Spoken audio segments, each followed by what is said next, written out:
तो hey everyone, I hope you doing good. तो कल हमने जो बात की थी वो वेक्टर इंटीग्रेशन के अंदर लाइन इंटीग्रेशन के बारे में बात की, ठीक है। तो आई होप कि आप लोगों ने वो वीडियो देख के क्वेश्चंस लगा लिए होंगे सारे। आज हम एक इम्पॉर्टेंट एप्लीकेशंस और बात करेंगे जिसको हम कहते हैं सरफेस इंटीग्रेशन। देखिए, सरफेस इंटीग्रेशन आप कहाँ पे यूज करते हैं? जहाँ पे आपको फ्लक्स निकालना हो। याद करो, flux equal to surface integration E dot D S use करते थे। तो ये डी एस क्या है? सरफेस है। तो यानी कि किसी वेक्टर फील्ड का अगर हमें कोई सरफेस दिया है, उस पे जो सरफेस इंटीग्रेशन है कैसे डिफाइन होता है? इंटीग्रेशन ई डॉट डीएस या इंटीग्रेशन एफ डॉट डीएस। अगर हम इसको थोड़ा ध्यान से देखें, मान लीजिए आपके पास एक सरफेस है एस, उसका एक छोटा सा एलिमेंट डीएस मान लिया, तो हर सरफेस का अपना क्या मिलेगा? आपको एक यूनिट नॉर्मल वेक्टर मिलेगा जो कि परपेंडिकुलर टू द सरफेस। ये कोई वेक्टर फील्ड एफ है इस तरीके से, तो इसका एफ का जो कंपोनेंट होगा एन क्यूब, वो क्या होगा? F cos theta. ठीक है? तो एफ कॉस थीटा को हम क्या लिख सकते हैं? एफ कॉस थीटा को हम लिख सकते हैं F vector dot N cap, क्योंकि जब इसको सॉल्व करोगे आप एन कैप कितना हो जाएगा? 1, है ना? तो इसका मतलब एफ कॉस थीटा ये। एफ डॉट एन कैप क्या है? Component of F along the unit normal vector जो कि सरफेस के है। ठीक है? तो अगर मुझे इस स्मॉल से सरफेस से जाने वाला फ्लक्स पता करना हो डीएस से, तो डेफिनेशन क्या कहती है? The amount of flux passing normal to the surface. तो इससे जो फ्लक्स जाएगा वो कितना जाएगा सर? वो जाएगा एफ डॉट एन कैप। तो अकॉर्डिंगली अगर मुझे पूरे एरिया से निकालना हो तो क्या करेंगे? एफ डॉट एन कैप क्या हो जाएगा? डीएस, पूरी सरफेस से जाने वाला सरफेस इंटीग्रेशन।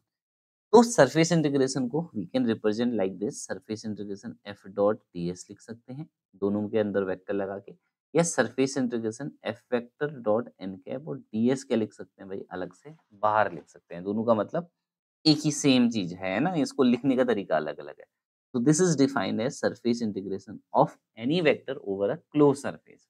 ठीक है? क्योंकि फ्लक्स की डेफिनेशन से मैंने बताया ना, फ्लक्स क्या होता है? The amount of flux, the amount of electric field line passing normal to the surface. तो नॉर्मल टू द सरफेस मतलब एफ का कॉम्पोनेंट लिया, एफ डॉट एन कैप या एफ कॉस थीटा, वो नॉर्मल टू द सरफेस है। तो पूरे surface से क्या हो जाएगा? इंटीग्रेट करके आ जाएगा।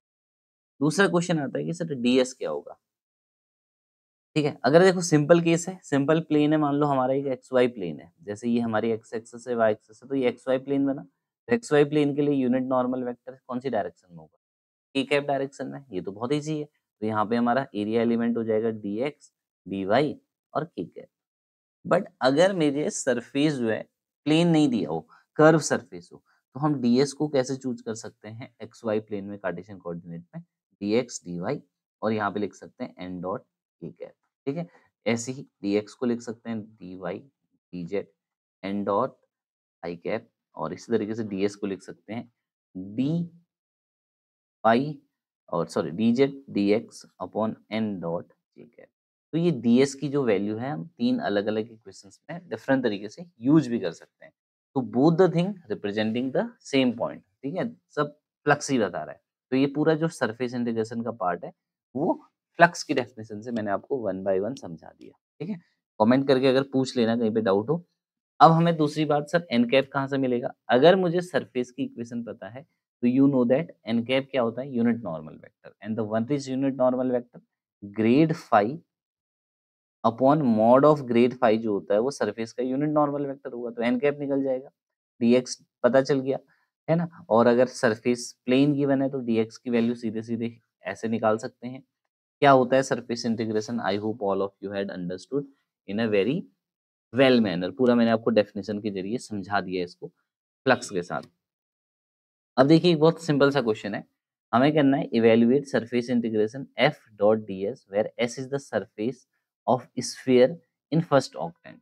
तो फर्स्ट ऑक्टेंट के बारे में बात हो रही है। सबसे पहले जो सरफेस है वो कर्व है, तो हमें एन कैप निकालना पड़ेगा। तो what is N cap? Del phi upon mod del phi. तो डेल ग्रेड फाई निकाला, उसका मॉड निकाला, तो ये किसकी वैल्यू मिली सर? ये मिल गया हमें एन कैप की वैल्यू। ठीक है? अब हमें एफ डॉट एन कैप चाहिए दूसरा, तो एफ और एन कैप का डॉट निकाला तो हमें ये पॉइंट पता चला। Now we want to find out the surface integration, है ना? हमें यही फाइंड करना है एफ डॉट डीएस, तो इसका मतलब है surface integration F dot N cap DS निकालना होगा आपको। How you can find it out? DS की जगह क्या लिख सकते हैं? ध्यान दीजिए, एफ डॉट एन कैप कोई इश्यू नहीं है, के डॉट एन कैप ये भी कोई इश्यू नहीं है, डी एक्स फर्स्ट ऑक्टेंट बात कर रहे हैं इन द फर्स्ट ऑक्टेंट। तो फर्स्ट ऑक्टेंट का मतलब हुआ कि हमारा जो प्लेन होगा वो कौन से एक्सिस में लाई करेगा, एक्स वाई एक्सिस में। तो यानी कि एक्स वाई एक्सिस में या एक्स वाई कोऑर्डिनेट क्या होंगे, डी एक्स डी वाई, यानी कि जो डी एस होगा वो होगा D x D Y upon K vector dot N cap, यानी कि K cap dot N cap. I hope this is clear to all of you. Curve surface है इसलिए हमने के डॉट एन लिया, ठीक है। प्लेन होता तो आई जे के ले लेते, D x D Y I cap J cap directly. When you put all this value, अब आप ध्यान से समझिएगा नेक्स्ट पॉइंट में, ठीक है। थोड़ा-सा ये टफ होता है, बाकी मतलब जो नॉर्मल इंटीग्रेशंस होते हैं, उनमें सबसे टफ जो होता है वेक्टर इंटीग्रेशन में, वो हमारा यही होता है, ठीक है। I hope this point till there is no doubt, है ना? कोई मैटर ऑफ डिस्कशन नहीं बचता है, यहाँ तक जो बातें चल रही है वो समझ में आ गया, फर्स्ट ऑक्टेंट भी समझ में आ गया कि क्या करना है। Now we have to solve it. तो देखो dx और dy डबल इंटीग्रेशन है, एक्स वाई का कोई रिलेशन पता है, ठीक है। डायरेक्टली हम कोई ऐसा रिलेशन एज सच एज नहीं यूज कर सकते जैसे हम लाइन इंटीग्रेशन में यूज करते हैं, वैसे भी सरफेस इंटीग्रेशन में डबल इंटीग्रेशन होता है। तो हम इसको कोई भी ऐसा नहीं है कि dx में बदलेंगे dy में बदलेंगे। हम देखें अगर फर्स्ट ऑक्टेंट में तो z कितना होगा, 0 होगा। तो इक्वेशन क्या बनी sir, X square plus Y square equal to A square, और x इक्वल टू 0 से y इक्वल टू 0, ओरिजिन से लेके ये क्या है, ये एक किसकी इक्वेशन है, देखो ये एक सर्कल बना यानी कि एक कर्व की इक्वेशन है। तो अगर हम देखें x को, तो x 0 से a यहाँ तक वेरी करेगा, y जो होगा इस कर्व के अलोंग वेरी करेगा, जैसे जैसे हम यहाँ से मूव करेंगे देखो ऐसे करके, तो x और y according to this relation move करेगा। तो हम इस रिलेशन से y की लिमिट लिख सकते हैं कि y 0 से लेके कहाँ तक वेरी करेगा, अंडर रूट ए स्क्वायर माइनस एक्स स्क्वायर तक, ठीक है। तो अगर y x के टर्म में आ गया, ठीक है, तो जो हमारा इंटीग्रेशन है उसमें y की लिमिट रखी है और x की लिमिट हम क्या लिख देंगे, कांस्टेंट 0 से a तक लिख देंगे। तो नाउ व्हाट यू डू, इस पूरे को विद रिस्पेक्ट टू सॉल्व करके किसके रिस्पेक्ट में, y के रिस्पेक्ट में इंटीग्रेट करेंगे, तो भाई 3x ऐसे ही रहेगा, वाई स्क्वायर बाई 2 आ जाएगा, लिमिट है y की 0, ए स्क्वायर माइनस एक्स स्क्वायर, बाहर से dx, लिमिट क्या बची, केवल x की बची क्योंकि y के रिस्पेक्ट में इंटीग्रेट हो चुका है। ध्यान रखिए when I do integration with respect to y, ठीक है ना, पेजे में आराम से बात को समझिए। तो उस वक्त x क्या रहता है, कांस्टेंट रहता है। तो integration 0 to a 3x y square की लिमिट रखेंगे 3/2, वाई स्क्वायर क्या है, a square minus x square dx। अब ये पूरा किस में कन्वर्ट हो चुका है, x में, y के रिस्पेक्ट में इंटीग्रेट होके now you left with the x component. तो x के रिस्पेक्ट में इंटीग्रेट करेंगे, लिमिट रखेंगे 0 टू a। सर लिमिट कैसे रखी, कुछ बच्चों के मन में पक्का सवाल होगा कि सर लिमिट कैसे रखी जाए। ठीक है, तो बहुत सिंपल है, इस रिलेशन का हमारे पास रिलेशन है 0,0 से x square plus Y square equal to a तक, यही है। ठीक है, हमारी लिमिट ये दे रखी है, तो एक्स जब 0 है तो वाई की वैल्यू हमने फाइंड कर ली, है ना। जैसे इसमें देखा एक्स की वैल्यू 0 है तो वाई की वैल्यू, मतलब यहाँ से एक्स 0 से कहाँ तक, एक टर्म तक वेरी कर रहे हैं, तो वाई की वैल्यू कितनी आ जाएगी हमारे पास, देखो वाई स्क्वायर प्लस ए स्क्वायर है तो वाई की वैल्यू ए आ जाएगी। तो वाई की लिमिट क्या हो जाएगी हमारे पास, वाई इक्वल टू 0 से ए तक, तो एक्स क्या वेरी करेगा ना, यहाँ से एक्स देखें तो ये आ जाएगा ए स्क्वायर माइनस वाई स्क्वायर, अगर इस तरीके से लिखना चाह रहे हो।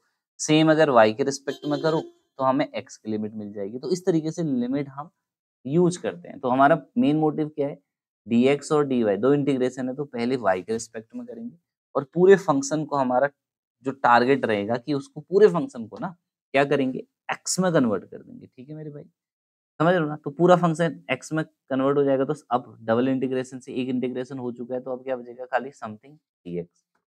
तो ये हमारा मेन मोटिव है इस सवाल के अंदर। ठीक है, तो ये बहुत आसान चीज़ है, नहीं समझ में आया तो एक बार फिर से अब आराम से इसको देख सकते हैं वीडियो को, तो समझ जाएँगे। सेकंड क्वेश्चन है, surface integration F dot DS निकालना है। F is given to you and S is the surface of a cube bounded by the planes X equal to 0, Y equal to 0। तो ये हमारे पास एक क्यूब है sir, ठीक है, ऐसा। तो इसके कुछ प्लेन हैं, मैं नाम दे देता हूँ इनको, ओ ए बी सी, जैसे O A B C D E F G, ठीक है, ये प्लेन है। तो हमें क्या करना है, सरफेस इंटीग्रेशन फाइंड करना है। तो कितनी सरफेस है, 6। तो इसको ओरिजिन मानते हैं, ये X axis, this is your Y axis, this is your Z axis. X की लिमिट कितनी है, 0 टू 1, ये भी 0 टू 1, वाई भी 0 टू 1, जेड भी 0 टू 1। तो now let's say I am taking F dot D S निकालना है ना मुझे, surface integration F dot D S. तो कितनी सरफेस है? 6। तो मेरा इंटीग्रेशन 6 सरफेसेस में ब्रेक डाउन हो गया। ओ ए बी सी, तो देखो ओ ए बी सी ये सरफेस है, एक दो करके दिखाऊंगा तो सब समझ में आ जाएगा। इस सरफेस के लिए मुझे एफ डॉट डी एस निकालना है, तो इसका यूनिट नॉर्मल वेक्टर की डायरेक्शन क्या है? आई कैप। और ध्यान से देखें तो इस पूरे सरफेस के लिए ना, ये जो सरफेस है ये एक्स एक्सिस को कहाँ पे कट कर रही है? 1 पे। तो इस पूरी सरफेस में एक्स कितना रहेगा? 1। और ये कौन सा, इसमें क्या वेरी करेंगे? वाई और जेड वेरी करेंगे, क्योंकि एक्स को तो कट कर रहा है ना, ये देखो ऐसे ऐसे कट कर रहा है, ऐसे सोचो, ऐसे एक्स को कट कर रहा है, तो पूरे में एक्स एक ही रहेगा, कांस्टेंट रहेगा, तो वेरी क्या करेंगे? वाई और जेड। तो इसका मतलब है वाई जेड आई कैप। तो एफ के साथ जब डॉट करेंगे तो आई एफ कितना है? ये देखो, तो क्या बचेगा? इंटीग्रेशन सरफेस वाला 4 X Z dot D S करेंगे तो D Y D Z I cap, तो आई आई वाले सर्वाइव करे, बाकी जे और के क्या हो जाएगा? जीरो हो जाएगा। इतना समझ पा रहे हो? बाकी जीरो प्लस जीरो। अब देखो एक्स और वाई की लिमिट क्या है? एक्स भी 0 to 1 है, वाई भी 0 to 1 है इस पूरे प्लेन में, क्योंकि कर्व तो है नहीं, सीधे सीधे हम लिमिट रख सकते हैं 0 to 1 0 to 1। 4 X Z D Y D Z, तो दोनों की एक्स की और जेड की लिमिट पता है, तो पहले इसको जेड के रिस्पेक्ट में इंटीग्रेट करो और फिर किसके रिस्पेक्ट में? एक्स के respect. Same for this surface.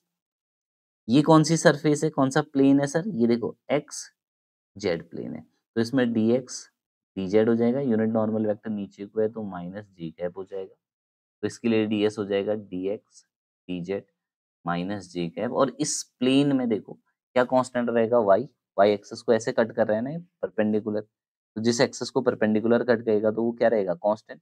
तो इस पूरे प्लेन के लिए देखो, ये पूरे प्लेन के लिए वाई की वैल्यू क्या रहेगी? हमेशा जीरो। तो वाई की वैल्यू इस फंक्शन में जीरो रखेंगे, integration F dot D S जब करेंगे तो डी एस की वैल्यू ये पुट करेंगे, एफ में जहां जहां वाई है उसको जीरो करेंगे, सॉल्व कर लेंगे। फिर सेम इस सरफेस के लिए करेंगे, तो 6 बार जब हम इसको इंटीग्रेट करेंगे अलग-अलग सरफेसेस के लिए, ध्यान रखना यूनिट नॉर्मल वेक्टर क्या होता है वो सीख लेना है, प्लेन में क्या चीज़ कांस्टेंट रहेगी वो सीख लेना है, तो ये क्वेश्चन एक ईज़ी क्वेश्चन हो जाएगा। ऐसे क्वेश्चन हम 12th में करते थे जब हमसे क्यूब दिया होता था, तो पूछता था एक इलेक्ट्रिक फील्ड जो है वो ऐसे जा रहा है एक्स एक्सिस में, ई इक्वल टू जैसे मान लो 2x I cap, find the flux passing through the cube. ठीक है? तो ये सेम क्वेश्चन है जो हम क्लास कहाँ पे करते थे भाई? 12th में करते थे। उसका कंसेप्ट अब आपको समझ में आ गया कि क्यों मैं इसको अलग-अलग यूनिट वेक्टर के लिए तोड़ रहा हूँ। तो हर एक सरफेस का अपना एक यूनिट वेक्टर होता है जो आपको निकालना पड़ेगा, ठीक है? प्लेन सरफेस के लिए डायरेक्टली हो जाता है। If you have a curve surface तो उसके लिए एनकेफ फाइंड करना पड़ेगा। तो मेरे प्यारे बच्चों, मुझे लगता है कि आप इसको पढ़ेंगे, ठीक है? ऐसा मेरा मानना है। पढ़ेंगे नहीं पढ़ेंगे वो आप पे डिपेंड करता है। इसके कुछ क्वेश्चन प्रैक्टिस कीजिए, या मैंने जो 2 क्वेश्चन करा रखे हैं केवल इन्हीं को भी अगर आप प्रैक्टिस करेंगे तो it will be helpful for you. This is very very important announcement है, ठीक है? पढ़िएगा इसको पक्का, है ना? नेक्स्ट क्लास में हम डिस्कस करेंगे वॉल्यूम इंटीग्रेशन के बारे में, क्योंकि ये वाले कंसेप्ट आपको क्लियर हो चुके होंगे, ठीक है? अगर कहीं पे प्लेन वाला कंसेप्ट क्लियर नहीं हुआ तो फिर से मैं एक बार बता दूं, ये क्यूब है तो क्यूब में 6 प्लेन है और 6 प्लेन के लिए अलग अलग यूनिट नॉट ऑन, ये एक्स एक्सिस है, ये वाई है, ये जेड है। तो ये जो प्लेन हुआ ये हमारा कौन-सा प्लेन हुआ? एक्स तो इसमें कांस्टेंट है, डी वाई डी जेड हुआ। ये प्लेन क्या हुआ? डी एक्स डी जेड हुआ। ये वाला प्लेन फिर से इसमें वाई क्या रहेगा? कांस्टेंट रहेगा, तो डी एक्स डी जेड हो जाएगा। इस वाले प्लेन में देखो डी वाई डी जेड होगा, ठीक है? और आगे वाले प्लेन में जेड को कट कर रहा है ये, तो डी एक्स डी वाई होगा। पीछे में भी सेम होगा, यूनिट नॉर्मल वेक्टर इसका प्लस आई की ओर, इस सरफेस का माइनस आई की ओर, नीचे वाले का माइनस जे कैप, ऊपर वाले का प्लस जे कैप, सामने वाले का के कैप, पीछे वाले का माइनस के कैप, ठीक है? ये यूनिट नॉर्मल वेक्टर है। तो हर सरफेस के लिए dx क्या हो जाएगा? डिफाइन हो जाएगा। dx dy जैसे किसी के लिए के कैप आएगा, किसी का माइनस के कैप आएगा। तो अब आपको केवल f वेक्टर डॉट ds करना है। नाउ हर एक सरफेस के लिए f वेक्टर ds करना है। लिमिट आपको पता है। जो भी ds है जैसे x y है तो x और y की लिमिट आपको पता है। जस्ट 6 बार सॉल्व करके आंसर आ जाएगा। तो डोंट थिंक कि it's a very tough question, it's a very easy question. देखो, मैं इसलिए ईज़ी कह रहा हूँ क्योंकि मैं उसके बेसिक कांसेप्ट को सीख चुका हूँ।